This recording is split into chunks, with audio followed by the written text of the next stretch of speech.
J'ai entendu dire, il est né, il a une bonne étoile, c'est le travail de son prédécesseur, l'effectif était déjà au complet, donc il y a eu juste un travail psychologique. Là, il y a eu bien évidemment autre chose.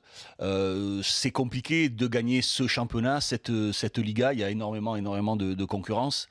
Et puis on juge un entraîneur sur toute une saison, ce championnat qui en plus est doublé avec ce parcours en Ligue des Champions, donc il complique encore plus les gens. Il y aurait que le championnat à jouer. On l'a vu notamment en Angleterre, les deux derniers champions ont été champions parce qu'ils n'ont pas eu de Coupe d'Europe à jouer, que ce soit Chelsea et Leicester. Donc jouer une Coupe d'Europe et une Ligue des Champions et aller en finale, ça complique encore plus les choses au niveau de la fatigue, au niveau du turnover.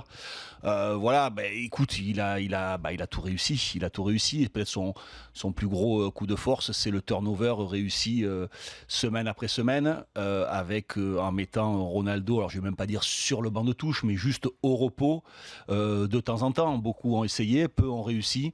Et je pense que la confiance a été établie dès le départ avec ces joueurs. Ces joueurs ont eu confiance. Tu sais, quand tu passes les diplômes, on t'explique que quand tu as été un grand joueur, cette impression du grand joueur ne dure que 3 mois. C'est-à-dire que les joueurs ne sont impressionnés que 3 mois. Après, il faut leur proposer quelque chose, tactiquement, techniquement, psychologiquement. Il faut leur proposer quelque chose qui va les satisfaire, qui va les faire progresser et qui va leur permettre de gagner. Parce que les joueurs de foot, il n'y a pas plus égoïste qu'un joueur de foot. Donc, que ce soit Zinedine Zidane, Maradona, Platini ou Van Basten qui les entraînent, sincèrement, ils n'en ont rien à faire. Ce qu'ils veulent, c'est gagner des matchs, gagner des titres et être sur le devant de la scène. Ouais. Voilà. Et ça, je pense que c'est ce qu'il a réussi de mieux.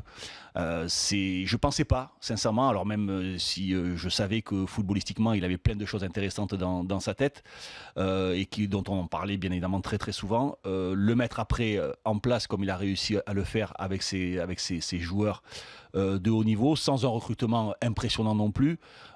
Chapeau, je pensais pas qu'il arriverait à faire quand même aussi bien, même si je croyais qu'il pouvait faire une carrière comme entraîneur.